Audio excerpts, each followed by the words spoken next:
All right. Welcome to the Viking Age podcast. I'm your host, Adam Patrick. I'm the editor and lead writer of thevikingage.com. And as always, I'm joined by my co host, Chris Schad, who writes for us here at the Viking Age, as well as Bring Me the News and Zone coverage. Before we get started today, if you're watching this on YouTube, make sure to like this video and subscribe. And if you already are, we greatly appreciate that. Also, make sure to follow on Twitter and Facebook at the Viking Age, and go into the description today in this episode if you're on YouTube or if you're in the podcast form tomorrow. We are giving away a free Justin Jefferson jersey. The contest ends, I believe, on September 30th. So go check the description of this video to find out more and enter in that contest. All right, it is Vikings and Packers week. It is week 1 of the NFL season. We have made it, Chris. We are here. But before we get started today, Sunday, it will be the 8th time that the Vikings and Packers have opened up their regular seasons against each other. Minnesota is 3-4 against the Packers in these week 1 matchups. Chris, do you know the last time the Vikings were able to defeat the Packers in a week 1 game? Oh, I know this. Lambeau Field renovation. That's all I think it It was was. Lambeau.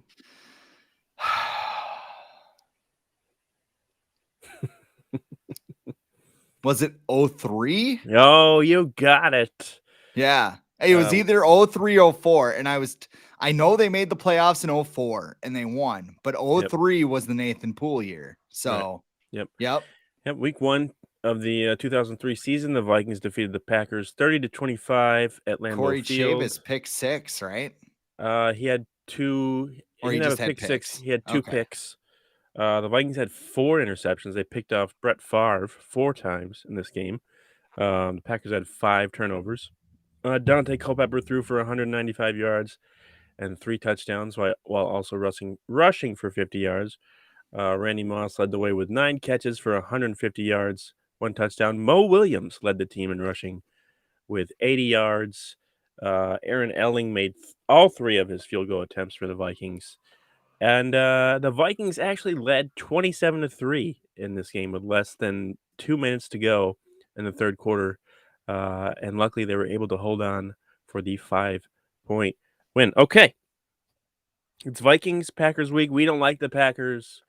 They don't like us. That's just how it goes as a Vikings fan. And if you're a Vikings fan and you don't hate the Packers, then I'm probably going to question if you really are an actual serious Vikings fan. So Minnesota and Green Bay. Oh, go ahead. Well, no, I was just going to add to that because I remember in college I was watching Viking Packer game at a bar.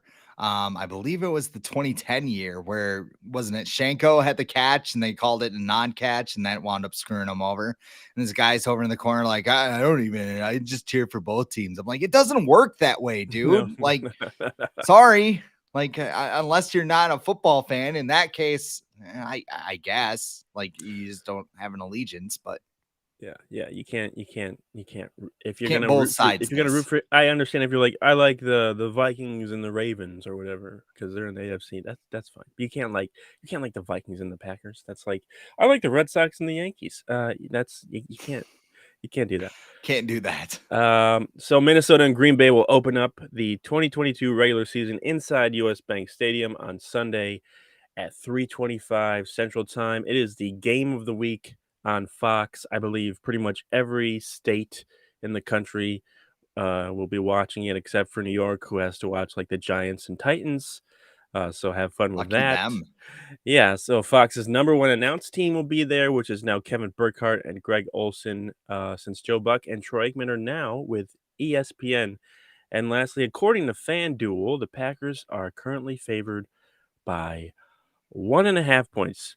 Do you Chris, are you going to this game? Are you going to this game? I am not. This you're is not? I was thinking about going. The guy I usually go with, he's coming back. I got to shout out my muse, Jason Kenyon here, but he's actually on a cruise in Europe somewhere right now. And he is flying back on Sunday morning and he is literally crawling to his tailgate to make this game. So Oh man. I was like, I'd like to go to this game. He's like, yeah, I'm not having anyone at my house. And I'm like, I totally understand. So, Yeah. yeah, I mean, I'm sure there's another couple of mint stories there, but this game is not on the list. What are you most excited about for this game? The big unveil. Like, it sounds Yeah. cliche, but I mean, there's a lot we don't know about the Vikings right now. Kevin O'Connell's offense, like, how is that going to work? One of the things that I'm excited about is how they're going to use Dalvin Cook. I think we've talked a lot Yeah. about Kirk Cousins and Justin Jefferson, but I think Dalvin Cook's the key to winning this game. The Packers like to play in nickel. They like to play 4 up front, 2 linebackers. They have 2 very good linebackers in Quay Walker and Devondre Campbell, a former Gopher turned heel. But if you have a 6-man box, I mean, running the ball is going to be key. And I also think that not only are they going to run the ball, they're going to run the ball with a lot of players. You're going to see Alexander Madison, although he's questionable on the injury report right now with a personal situation. Right. Kene Wongwu, you might even see Ty Chandler at times. I think we're going to see CJ Ham get Jalen the Reagor. ball. Yeah, you don't know. Yeah, Jalen Reagor, who Matt Daniels is very fond of. He's super pumped. He's salivating in his words. That's interesting. I'm sure the Eagles were salivating too when they took him ahead of Justin Jefferson, but he's on our team now. I probably shouldn't slam him, but welcome to Minnesota, Jalen. I mean, just return some punts and don't fumble. But there's a lot to be excited about. This is a juicy game. Yeah, I was gonna say, like, I don't think the Vikings are viewed as a Super Bowl contender, but there's just a lot of anticipation for this game. Like, when do you think the last time you had this much anticipation for a Vikings season opener was? Was it 2018 after the NFC Championship? Yeah, probably. I mean, maybe 2010 when the Vikings went to New Orleans after losing the NFC champ. I mean, that was like going to Atlanta to begin the 1999 season, though, where you're just like, but dead. Yeah. Dead. DED, dead. Yeah. All right. So we'll just go through. This will be part of our preview, and we'll go through the injury report. We'll look at some matchups, and then we'll look at like some best props and make a score prediction at the end. So the injury report for the Vikings and Packers. We're recording this on Thursday, and this is how things look as of today. So there's been 2 days of practice. There's one more day, and I believe the Vikings will declare people out tomorrow or Saturday. So for the Vikings right now, it is defensive lineman Jonathan Bullard has been limited the last 2 days with a biceps injury. Safety Lewis Seen was added to the injury report today with a knee injury, and he was limited in practice. And like you mentioned before, running back Alexander Madison missed today's practice due to a personal matter. It is not injury related, so we'll have to keep an eye on that. As for the Packers, they have a long list of players who are hurt, and this just seems kind of how they do things. So Alan Lazard, their receiver, is dealing with an ankle injury. He has not practiced on Wednesday or today. David Bakhtiari, their tackle, he's coming back from a knee injury. He's been limited in both days. Same thing with Elton Jenkins, who is another offensive lineman. He's dealing with a pectoral injury and a knee injury. That's an interesting combo. He's been limited. Darnell Savage, their safety, has been limited with a hamstring injury. Robert Tanyan, tight end, dealing with a knee injury. He's been limited. And then you've got some guys that have practiced fully this week, but they're still listed on the injury report. So we got Mason Crosby, the kicker, with a right knee injury. Tipa Galei with a elbow injury. He's a linebacker. Center Jason Hanson, he's dealing with a shoulder injury. Yash Nyman, he's tackle. He's dealing with a knee injury. Rookie Christian Watson, receiver, he's dealing with a knee injury. And then Mercedes Lewis, tight end, he just got some rest this week because he's old. Holy cow. Packers have a long list of injuries. So looking at the Vikings, though, just going back, if you've forgotten already, since that long list of Packers players, are there any injured players that you think could maybe hurt their chances of winning if they don't play on Sunday? Are you talking Packers or Vikings? Vikings right now. Vikings. Vikings. Well, there's not too many on the injury report right now. I mean, Lewis Seen, he didn't really do much during the preseason, so I Right. can't really call Seen like a must-have player. Jonathan Bullard's a rotational guy, and Madison's a backup. Maybe he goes in, to spell Cook here and there now with this new kind of philosophy that the new staff has, but I'm not really concerned. I think the Vikings did a very good job this preseason of managing their guys. It's always rest versus rust, but I mean, look at us a year ago. We're looking at Irv Smith Jr. and his knees all screwed up. He broke his thumb this year, but they did a good job putting him on a plan. And I think they were smart about it. They just said, hey, like, let's just get you ready for week one. Like maybe it was a thing like, I mean, I think he was practicing last week, wasn't he? So, I mean, Irv Smith? Irv Smith, yeah. Yeah. Yep. So, Yep. I mean, they probably just said, hey, screw the preseason. Let's just get you healthy. Yeah, And he's not even it on worked injury out. report. Yeah. So I He's not mean, even it'll on be there. huge to get him back. He, I'm not sure what his role is going to be. We've talked about yeah. this before, but I mean, it's better than not having him. Mhm. I would Yeah, say I that. I think Dalvin Cook said it. I don't know if it was yesterday or the day before. He said it best, where he's like, I haven't played in the preseason like ever. Maybe his rookie season a little bit, like, Hmm. but he hasn't really played, and he's just used to like this is it. I just make sure I'm ready for week one, and if you're not ready for week one, then you probably shouldn't really be here. So that kind of goes for everybody. But like you said, they might be a little rusty, but they're still going to be there. I think the Vikings would rather have a rusty Kirk Cousins instead of no Kirk Cousins, or a rusty Justin Jefferson instead of no Justin Jefferson. So I think they're gonna have to power through with these guys, so they get to have them.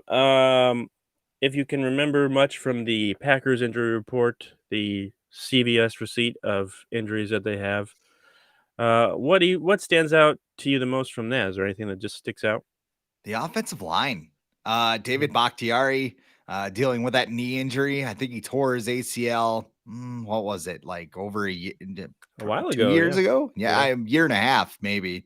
My math's a little off, but they tried to bring him back before the playoff game last yeah, year, yep. but they just decided it wasn't worth it. He's had all off season to rehab it. He's going to be going off against Darius Smith, who is pissed off at the Packers. It is kind of funny. Like, he talked to reporters on Monday and he's like, yeah, it'll be good to see the Yeah, guys. he And was then fine. Yep. Tyler Dunn's like, hold up, and like just drops this quote where Mhm. he's just like, yeah, I was mad by year 3. I want to play him twice. I want to kill him. That's good.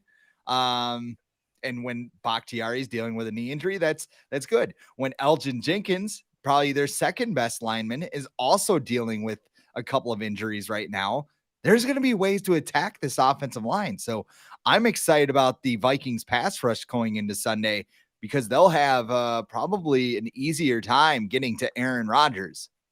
Yeah, I would hope so, and they'll have the crowd noise behind him, and that'll help. I'm pretty curious about the receivers. Alan Lazard. I think a lot of people figured he'd be the number one guy for the Packers this year. It doesn't seem like he's going to play because he hasn't practiced at all. He's been dealing with an ankle injury, which is kind of vital when you're a receiver. And then Christian Watson, he's practiced fully, but he's dealing with a knee injury. He's the rookie that the Packers got after they made the trade with the Vikings this year. So, you look at the other receivers on the Packers depth chart. You look at Romeo Dubes, who is another rookie that the Packers drafted this year. And they Randall love Cobb, him. yeah, Randall Cobb, Sammy Watkins, Amari Rogers. Like it's, and then you had their tight end too, Tanyan. He's been dealing with a knee injury. He's been limited this week too. So that's like, who is Aaron Rodgers gonna throw to? Are they just gonna run AJ Dillon and Aaron Jones the whole time? Like, who is he throwing to? I think we're going to see a lot of AJ Dillon and Aaron Jones because the Oh, yeah. Packers, I mean, look at the obvious things. You have a whole bunch of receivers Aaron Rodgers isn't familiar with. Mhm. I would argue that the running game is the strength of their offense right now, just with their offensive line issues. You get Tanyan back. Aaron Jones is, I believe I looked it up, sixth in the NFL since 2019 with 4.9 yards per carry. So he's a very efficient running back, another guy who gets cycled in and out. And then you have AJ Dillon, who murdered a mascot this offseason. I I would forgot not about try and that. tackle him, but it was hilarious actually. For a Packer Mhm, fan, I enjoyed it. mhm, Or I mean, for a Packers player, I should say, I enjoyed it very much. mhm, Sammy Watkins is very interesting to me in this matchup. Courtney Cronin dubbed him 6 game Sammy, but it's because he's very good at the beginning of the season because he's not nicked up. And mhm, mhm. each of the past 3 weeks in week one, he has gone off. 2019 with the Chiefs, he has 9 catches, 198 yards, and 3 touchdowns. Week one with the Chiefs in 2020, 7 catches, 82 yards, and a touchdown.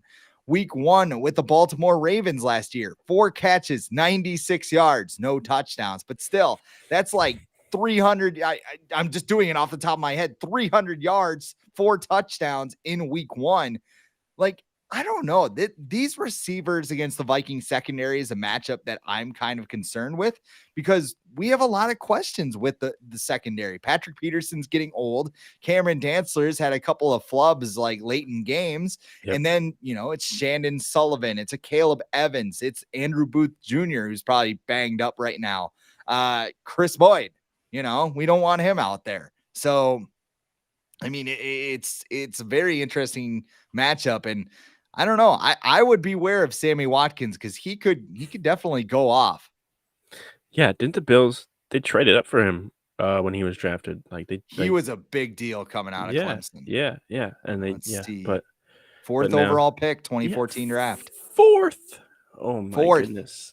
He was a stud though. I mean, I He never had a was, but problem then with it, he had, like, some foot problems, and he's just never kinda and they been never the had a same. quarterback. Hey, Yeah, catch passes from EJ Manuel. yeah, EJ Okay. Manuel, did he have Fitz was that after Fitzpatrick? I think it was. He had Tyrod Taylor, I feel like that he was around for that. Yeah, so it'll be something to watch with the Packers. I think it's gonna be a good test, at least for this Vikings defense to see kinda a measuring stick of where they are so far. It's still early, so they still have plenty of time to fix things, but it'll be a good measuring stick. Let's move on to some matchups on Sunday. So, looking at the Vikings offense and the Packers defense, which kind of position group matchup intrigues you the most? I was going to say I kind of spoiled it a little bit, huh, with the Dalvin Cook thing. I guess I'll go with the Yep. second one. You know what? Adam Thielen has kind of torched the Packers over the last couple times at home. I believe Matt Anderson posted that he has 3 touchdowns in the last 2 home meetings with the Packers, and he's got 24 touchdowns over the past 2 seasons. That's fourth in the NFL So many. among wide receivers. So I mean, he's still an effective weapon in the red zone. And when I look at Kirk Cousins, like, I'm still wondering if he's comfortable in this offense. I talked to Sam Ekstrom today, and he said there's been some hiccups, but I mean, for the most part, Kirk's looked good and comfortable. It's going to boil down to whether he's willing to pull the trigger downfield. But when he gets in trouble, he's going to look for a security blanket, especially in the red zone. So I think Adam Thielen's going to be in his crosshairs a lot. Justin Jefferson's going to go up against Jair Alexander, I assume. So it's going to But be really interesting to see they're how gonna that move him goes. around a lot. They're gonna move these Yes, guys around a lot, and I don't think Jair Alexander is someone who he's not known for, like, shadowing people, I don't think um, so. especially if Jefferson goes in the slot or Thielen goes in the slot, like, they're gonna be moving these guys all around to get Should we just go Kevin O'Connell against the Packers defense? Like yeah. Yeah, yeah, KOC yeah, with I a mean Madden controller on the sideline or what? you just look at with Cooper Kupp, everyone's like, "Oh, this corner is gonna shut Cooper Kupp down." It's like, probably not, because Cooper Kupp is gonna be like, everywhere on the field, and I feel like that's gonna be similar to like, that's what Packers fans keep saying, like, "Oh, Jair Alexander's gonna shut down Justin Jefferson," and I'm like, "So he's gonna shut him down when he's lined up in the backfield or he's in the slot or, motioning and all that stuff?" I don't think so. But no matter if they want to shut down Justin Jefferson, that's fine. They're probably going to need more than one person, which opens up lanes for Thielen and KJ Osborne. I'm really looking to see what KJ Osborne is going to do in this game. I think he's got the opportunity to have a big day. He's going to be probably lined up in the slot a bunch, going against what they got. They switched Rasul Douglas into the slot, which is weird because he had a really good year on the On the outside outside, yeah. last year, and they're like, "Nah, we're gonna pull a Vikings and pull an Ali Udo and put you in the slot because you can do that too." So I'm curious to see how that works out. Then you got Irv Smith and Dalvin Cook and all these guys that they can throw to. So there's a lot. We talked about the Packers, like just who are they going to throw to? Or like the Vikings have a lot of options to throw to, and I think you talked about what about Kirk Cousins looking downfield? I think Kevin O'Connell might do some things where he kind of forces Kirk Cousins to look downfield. He's not going to give him the easy outs with CJ Ham being there or Dalvin in the flat or Irv Smith. He's going to make sure that he has to look downfield. So I'm curious to see if he does that. I'm going to be looking at we talk about this group and how they could be better, but they hardly ever are. You gotta look at Minnesota's offensive line, and until they prove otherwise, I'm still gonna have plenty of questions. Garrett Bradbury's still in there. They're gonna be going against a Packers defensive line that just destroyed them last year. Kenny Clark just has, all-pro performances whenever he gets to go against Garrett Bradbury. So I'm curious to see how this goes, like what Kevin O'Connell has planned to kind of make things a little easier for maybe Bradbury and some of the guys on the inside. We got Ed Ingram in there. He's a rookie. He beat out Jesse Davis, which is not as impressive as some people like to think. But he's going to be in there. But then you got Darisaw and O'Neal and Ezra Cleveland. But yeah, until proven otherwise, I still have to have a lot of questions about the Vikings offensive line. Is that all you got for the offense versus the Packers defense? I would say so. I mean, you made a good point with the offensive line. I mean, I'm not comfortable with it. No. The 3/5 of it. I mean, Garrett Bradbury and Ezra Cleveland, like those are the two guys that I'm kind of like, okay, what are we getting here? And you have a rookie at right guard, so that could go well, that could go poorly. I don't think Ed Ingram's going to be an All Pro right from the jump, No. but you know where the Packers are going to attack. They're going to hit the middle of that offensive line, and that's where Kirk freaks out the most. So let's see if Kevin O'Connell can make him play with a quiet mind, as they say. Switching to the defensive side of the ball, I guess which Vikings defensive versus Packers offensive position group intrigues you the most? I said receivers and cornerbacks. I think the Vikings cornerbacks against the Green Bay receivers. I mean, Packer fans have been just drooling over Romeo Dobbs this offseason. He's looked impressive. He's had a lot of drops. Christian Watson has been dealing with a knee injury. He's probably really far behind because he missed training camp, but he was a speedster, nice side speed guy out of North Dakota State. Weren't the Vikings supposed to fire Kwesi Adolfo-Mensah after the Packers drafted him? Right? Weren't they supposed to do that because that was just the end of the world? I'm not gonna cock off about him getting hurt in training camp. It could happen. He could come out and burn him a couple of times. Uh-huh. So it's a long ways to go, but it's not a good start. No, I'm not talking about you. I'm just saying a lot of people were like, "Oh, how could you No, no, trade with no. the Packers?" I'm saying I'm not. It's weird. It is weird. I mean, the trade with the Packers was probably a good deal in value. I mean, they wound up getting Andrew Booth and Ed Ingram It out was of a it. very good trade. Yeah. So, I mean, if Booth and Ingram both become starters, and Ingram already has, if Booth becomes a starter down the road. If Booth didn't get hurt, there's a good chance that he could start or at least have a bigger impact. A for key sure. role. Yeah. Yeah. So I'm gonna be looking at, we mentioned them already. We know that what AJ Dillon and wow, who's the other running back that is off Aaron the top of my- Jones. Yeah, Aaron Jones. So many Aarons and AJs and yeah, Aaron Jones and AJ Dillon. Yeah, that's gonna be probably the focal point of the Packers offense on Sunday. They don't really have many other options, so I'm gonna be looking at can Eric Kendricks and the Vikings other linebacker who is slipping my name as well. Jordan Who's Davis. Jordan Davis. What is Or going on? no, that's a No, no, country no, singer. no, What no, am I no, no, doing? no, no, no. Jordan Hicks. Jordan Davis is on the Eagles. He's Oh the yeah, he's defensive also tackle. a massive defensive tackle. That's Okay, right.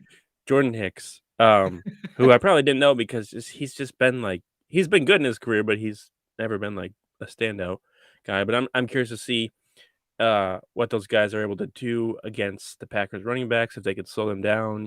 In pass coverage, can they get them in the backfield when they get the ball in their hands? They're going to be pretty key in the Vikings playing well on defense.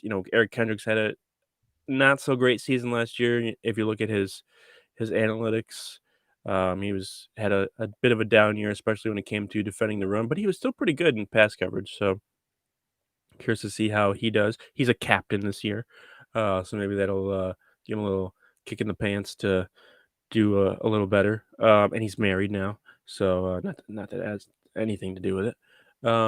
But yeah, I think that's going to be something to watch. And yeah, I mean, obviously the Vikings have to stop Aaron Rodgers. He's the two-time reigning MVP. You got to stop him. He's gonna try and find whatever weakness the Vikings have and pick that apart. So if Cam Dantzler's having a bad day, they better figure some things out real quick because uh, Aaron Rodgers is going to attack him as much as possible. So obviously, the Vikings have to stop Aaron Rodgers. All right, let's get into some picks. Some picks for the weekend. I put together some of the props that are available on FanDuel right now. We'll go through a few of them, and then we'll just pick see if we can pick a score for Sunday. So first, let's start off with a passing prop. FanDuel right now has Kirk Cousins with the over/under of 270.5 passing yards. What are you taking, the over or the under? I'm taking the under here. I think Oh, this is a game. I mean, if the Vikings are smart, they're going to run because yeah. like I said, their base defense, like Dalvin Cook's going to have room to run up the middle. And I mean, are you going to challenge Alexander? Are you going to challenge Stokes? I mean, I know that you're going to move guys all over the formation, but I don't think the Vikings are going to come out with an air raid offense. It doesn't mean that Kirk Cousins is only going to throw for like 190 yards or something, but I think 270 is a little bit too high for this game. Yeah, Yeah, I'm gonna take the over because I think they're gonna Kevin O'Connell's gonna use this game to kind of showcase maybe what he can do with Kirk Cousins in this offense because I think he's been hearing it all offseason. Kirk Cousins has been hearing it all offseason, like can Kevin O'Connell get the most out of Kirk Cousins, or is like Kirk Cousins still just going to be this guy who puts up the stats and the Vikings don't turn that into wins? But last year against the Packers, Kirk Cousins had 341 yards passing and 3 touchdowns. So that was one of his, let's see, one, two, three, four, five, six 300-yard passing games. So he had quite a bit of games over 300 passing yards. But I think last season Jair Alexander was not playing for the Packers, and they had some other people out on defense as well. I think Rashawn Gary was out, so that probably played a role. But I'm gonna take the over. I think he's gonna go over 300. I think the Vikings are a more pass first offense, and they're gonna try and showcase that. So I'm gonna take the over with Kirk Cousins. Now Aaron Rodgers, his over under for passing yards is 258.5 yards. Are you taking the over or the under for that? I'll take the over. I remember what happened a couple years ago when Aaron Rodgers took on a questionable secondary in the season opener. So you have little more With experience there, no but like I fans, said, no fans in that game no though. fans. Yes, that's why There's he a had difference. like 47 touchdowns and 5 interceptions that year because he didn't have to Yeah. deal with any of that. Yes. Yes. Um, yeah, I think Aaron Rodgers goes over. I'm not afraid of the no receivers. I think he takes over and tries to get him this win. Yeah, I think he could do that. I think he could try and put this team on his back and just will him to a victory or whatever. He's capable of doing that. But I think yeah, like we talked about before with Aaron Jones and AJ Dillon, I think it's just gonna be a heavy dose of them.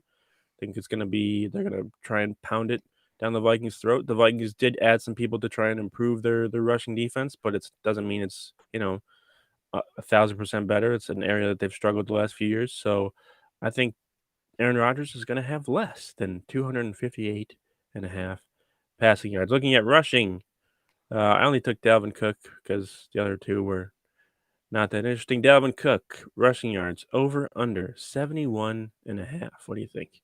I think he goes over. I think he's going to be a big part of the game plan, and I'm not sure.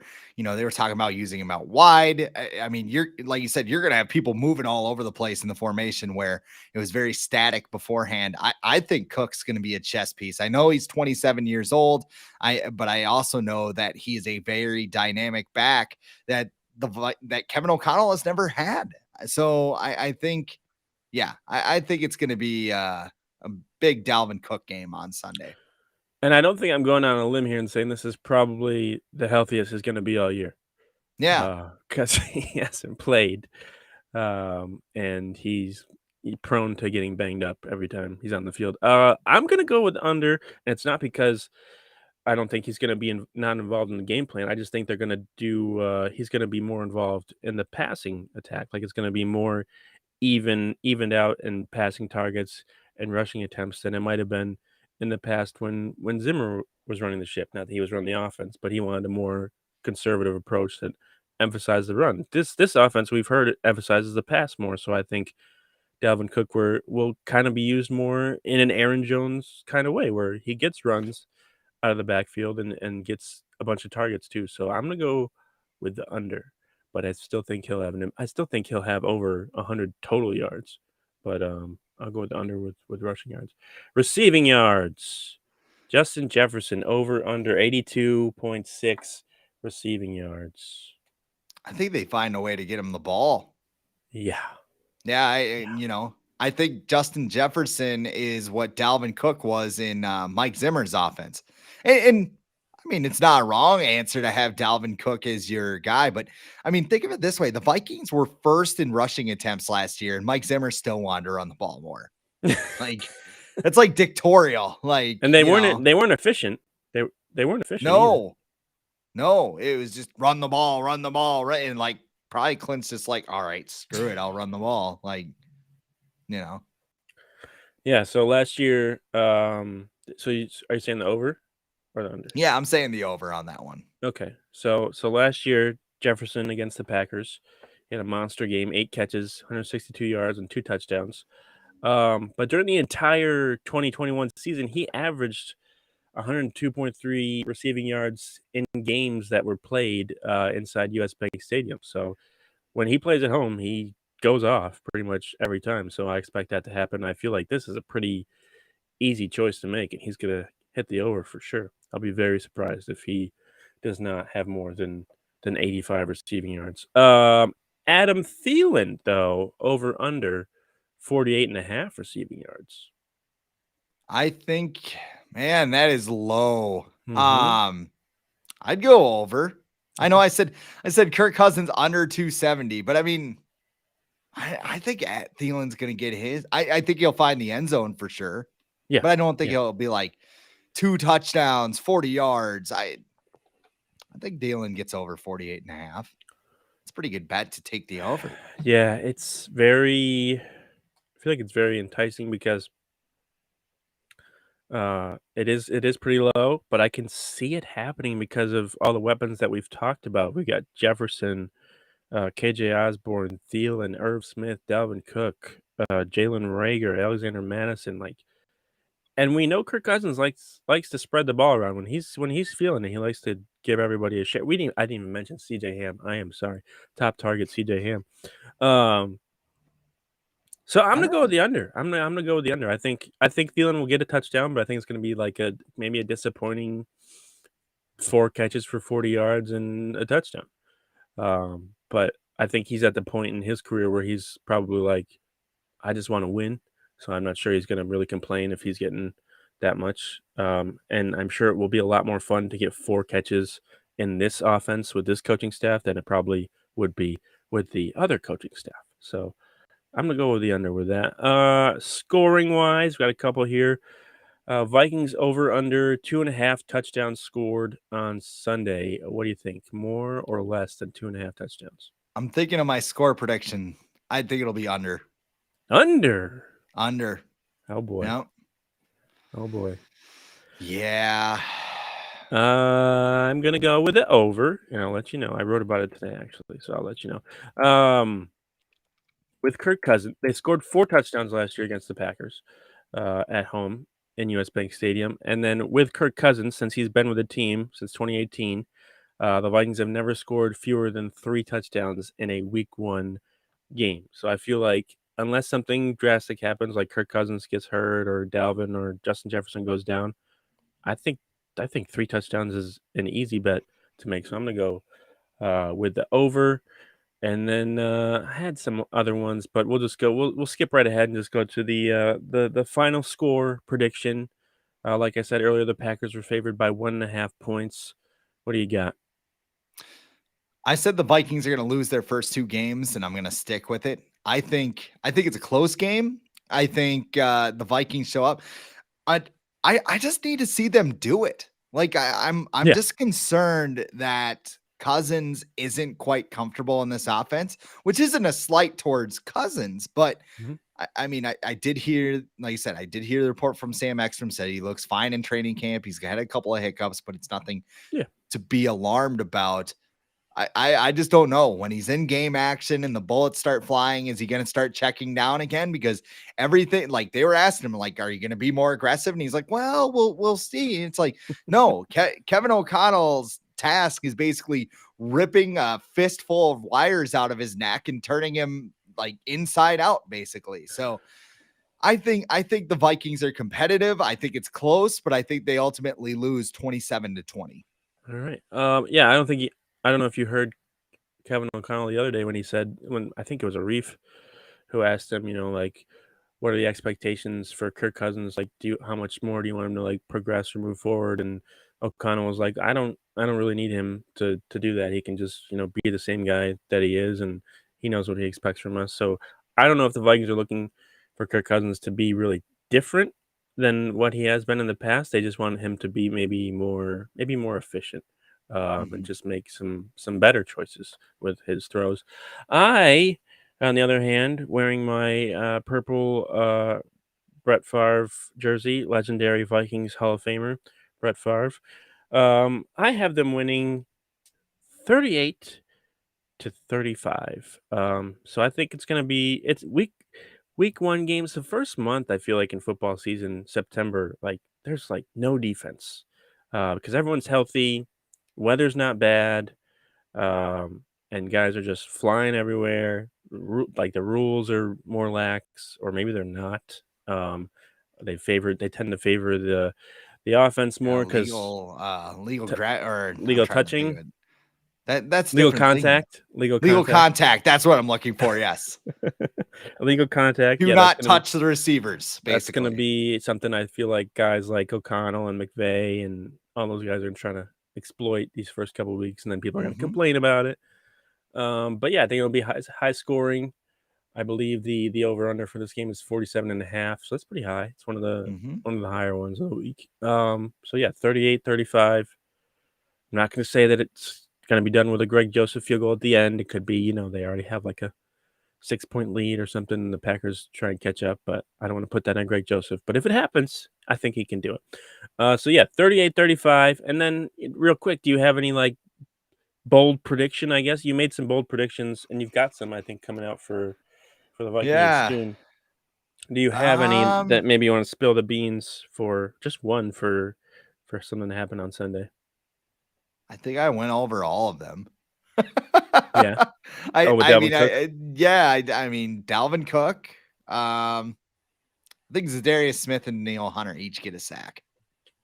That'd be nice. That'd be nice. That'd be Yeah, I think real I think nice. they're both motivated, and I think the Vikings will find a way to attack. I'll go with one. I'll go with Jalen Rager will score a touchdown. Whether it Punt be return. punt return, reverse, touchdown catch, whatever. I think he's gonna have a touchdown, and then Eagles fans are gonna lose their mind. So can only hope for that. And then they play the Eagles in week 2, so that'll be Lots of fun. Hey, this I guy, could see that going. this guy in here coming in our YouTube feed telling, "Get out of here! You must be a Packers fan. Get out of here." I don't even know what that means. Skull. Skull. So, He made his own acronym. So keep on losing. That's what Skull stands for. He's oh, saying, okay. yeah, he's really smart because we root for the Ah, Vikings or whatever. People like to call us or whatever. that's at least like smarter than the Vikings, I guess. I'll give him some points there. Yeah, we'll just say blow pack blow. Because that's about as creative as everything else that they come up with as well. All right, so yeah, the Vikings and Packers Sunday football is here. Finally, we will see the beginning of the Kevin O'Connell era. Will it be good? Will it be bad? I think we'll be okay no matter what because football is here. It's exciting. We're ready for another season to get our hearts ripped out. So hope you're ready. Hope you're ready for this, Chris. Are you ready? Let's go. All right. We will talk to you guys on Monday. Make sure you subscribe on YouTube and like this video if you're watching on YouTube. Follow us on Twitter and Spotify. The audio version of this podcast will be available tomorrow on Apple Podcasts, Spotify, iHeart, wherever you get your podcasts. So keep an eye out for that. But until Monday, hopefully it'll be a victory Monday. Yeah. Chris and I will we'll talk to you later.